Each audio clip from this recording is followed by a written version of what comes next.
આવડતું હોય તો ડાયરેક્ટ સ્ટોકમાં પણ બધાને એવું જ લાગે છે કે અમને આવડે છે. પણ એમ કહીએ કે તમારી કંપની વિશે 5 લાઈન લખીને બતાવો તો એકેય નથી લખાતી 95% લોકોને. પણ એમાં કરવા મજા બહુ આવે. એટલે મજા છે ને તે કસિનોમાં એ બહુ આવે.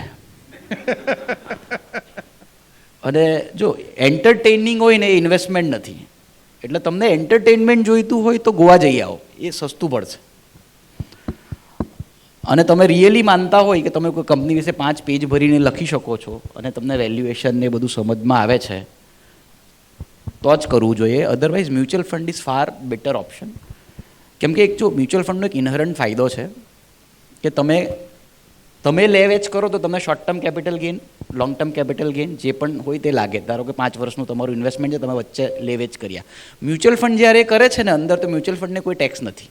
જ્યારે તમે ઉપાડો ત્યારે જ ટેક્સ, એટલે પાછો ડિફર્ડ ટેક્સનો ફાયદો થાય, રાઈટ. અને એક્સપર્ટ્સ ત્યાં પણ કામ કરે છે, તો એનો એક એડવાન્ટેજ છે.